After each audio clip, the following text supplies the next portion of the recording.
Here's the nitrogen measured in the leaves. You see nitrogen with the bacteria here to the right, these three big bars, compared with no bacteria. And you see it's about a 30% increase in nitrogen. So when the plant takes those cell walls off the bacteria, it's getting all those extra nutrients that are sticking on those cell walls, right? Wow. Can I say, or am I safe to say in my mind, after the no bacteria, introducing individual bacteria in most applications, like, are we over foliar spraying like our farm fields and stuff like that? Like if we don't have the bacteria and then we're just foliar spraying all the time.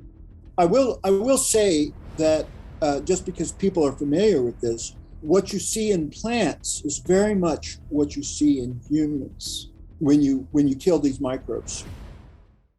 Have you ever wondered if foliar spraying is actually causing more harm than good? Well, in this video, we're going to get into it with James White and the rest of the team here on Perfect Gardens TV. Please remember to like, share, and subscribe. And if you haven't checked out our $2.99 membership, I highly recommend to do so. Over 115 growers ready and willing to assist you through your growing practices. If you need a little more one-on-one, I always have my VIP membership down below. Let's go and get into the video. Make sure to hit the join button on the bottom of every video. Okay, so what nutrients? Turns out most nutrients that we've examined are impacted by rhizophagy cycle. And this is a study that a visiting scientist, Dr. Shuai Zhao, did in the lab using winter wheat. And he basically removed the bacteria from the wheat and then put them on one at a time and measured nutrients when we put the, okay, so this is the control. This is wheat without the bacteria. You can do that by sterilizing seeds because they're seed transmitted. So he sterilized the seeds real well, germinated them, and you can see the roots are small, the shoots are small. Then he put one of the bacteria back on, a bacillus, common bacterium that people use and are as a biostimulant bacteria. And you see these everywhere, bacillus species. They are everywhere, really. But he put it on, and you can see the roots are bigger now, several times bigger. The shoots are bigger too, like 4 to 5 times bigger. You know, it makes a big difference in development. Here's the nitrogen measured in the leaves. You see nitrogen with the bacteria here to the right, these three big bars, compared with no bacteria. And you see it's about a 30% increase in nitrogen. So I don't want to give you the idea that the only nutrients plants get are from these bacteria that they internalize in the rhizophagy cycle, because they're also getting nutrients from mycorrhizae. They're also getting them from solubilized nutrients in the water in the soil, right? If you squirt nitrogen in there, you know, they can get that. But it turns out if you do that, plants then won't get nitrogen from these microbes. They'll stop cultivating microbes. So you could ruin the system for plants if you put inorganic nitrogen. That's interesting. But are the plants getting the nutrients? They're getting the nutrients after the bacteria attaches an acid to them or something, or changes the form of the molecule of the mineral, the liquid. It's the water soluble mineral, right? It's not just a water soluble mineral. Then the plant take. Well, I guess it does. It's hydroponics. So let me tell you how we think they're getting the nutrients. We think they're getting the nutrients less directly from the microbes by removing the cell walls. And the cell walls, you have like nitrogen in the cell walls. You also have metals, iron, and other nutrients are vectored on cell that stick to the bacterial cell walls. So when the plant takes those cell walls off the bacteria, it's getting all those extra nutrients that are sticking on those cell walls, right? Wow. So the minerals are on the cell wall of the bacteria, and when they're being stripped, they're being mined or extracted. Some are there. Others come from the cytoplasm of the bacteria. Okay, for example, potassium. Okay, potassium is one of the solutes in bacterial cytoplasm. And so in stripping the walls and exposing those protoplasts to superoxide, it porates the membrane of the bacteria. And so more of the nutrients can leak out from those pores. So that we think that's happening. And so you see, in some cases, you see a lot of potassium coming from rhizophagy cycle. Others, we see some phosphorus and nitrogen and zinc and, but we think that all nutrients are impacted. We can see changes in all nutrients. Phosphorus, here's a similar thing. Okay, you can see no bacteria that much with bacteria. that much.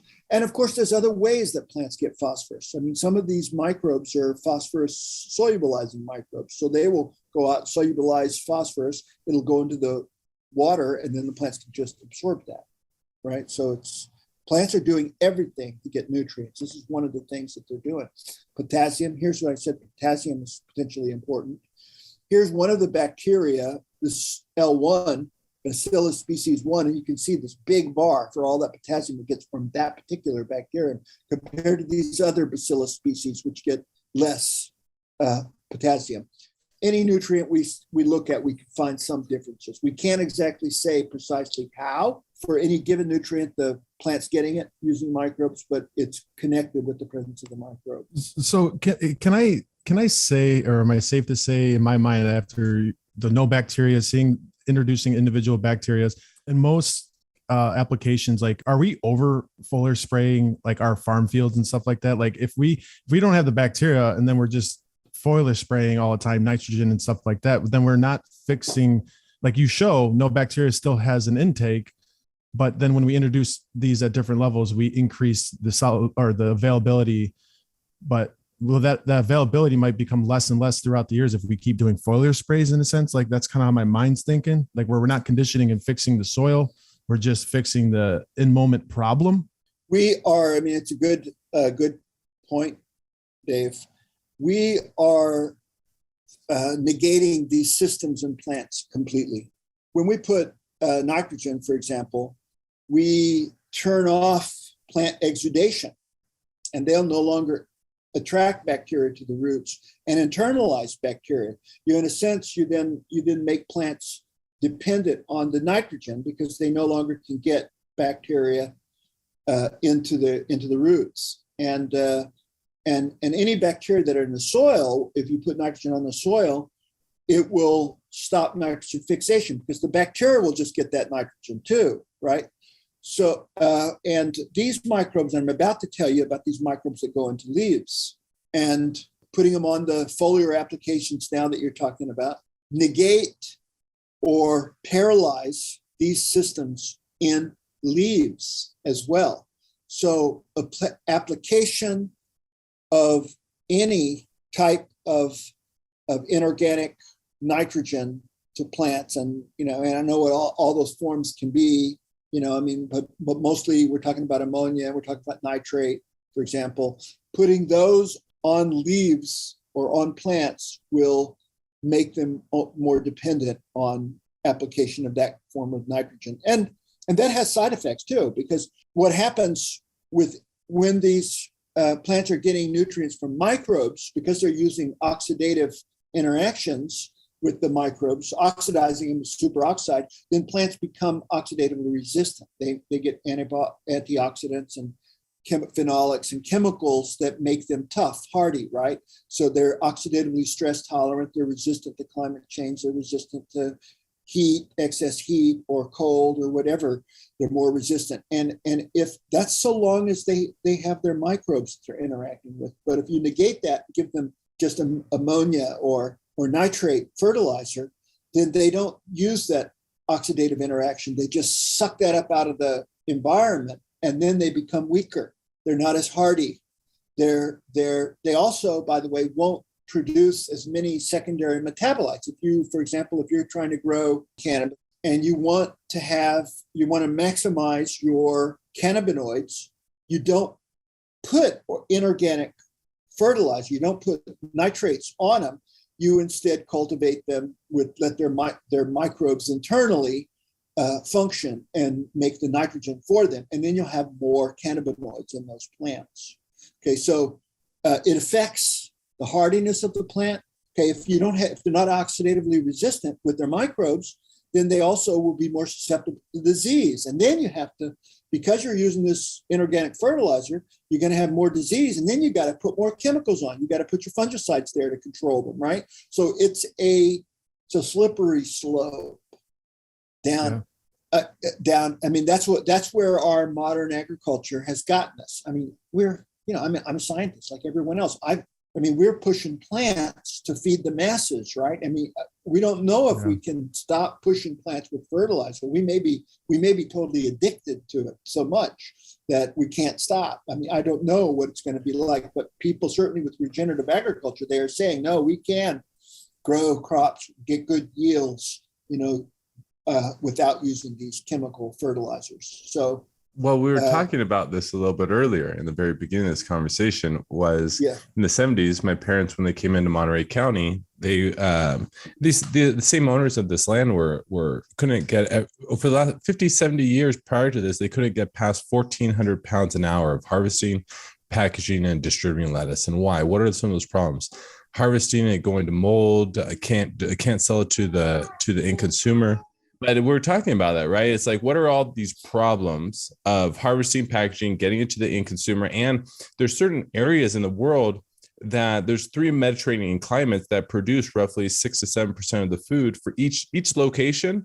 Just these 3 locations roughly produce 20% of the food for the rest of the world, right? So, and they're in these mecca climates where it's this perfect environment, but as you go a little farther out on its radius or its diameter, it gets a little warmer, a little drier. And so you have these mecca areas where all this food can be grown and distributed from one central area worldwide, right? And so, like you're saying, being able to grow like we're talking about chlorine and killing the microbes, because the microbes, just like you're saying, you take the plant out, these microbes stop moving. So there's obviously there's things that when something stops happening, other things get activated. And can food be like you say, can food be produced, packaged, and distributed to the end consumer with microbiology techniques, or do we have to shift our distribution techniques? So no longer trying to grow so much food in a local area, but doing a better job at distributing our local food to our local community if we're going to implement these types of techniques. I don't know, but I'm just... Yeah, no, that's a good question. Those are good questions. I mean, that is the relevant question. I don't have the answers for that. My answers come exclusively about what these microbes are doing in the plants and how common they are in plants and the mechanisms and so forth. But I mean, the questions that you ask are really the relevant questions for, that are necessary to resolve to possibly get us out of this dependence on agrochemicals, right? That can we use these microbes?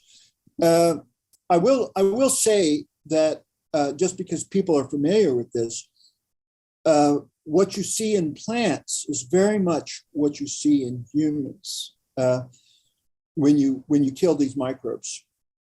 For example, the dysbiosis that people get when they take too much antibiotics, and they take a bunch of antibiotics, and then they'll end up with intestinal bowel disorders or Crohn's disease or something like that from doing these antibiotics.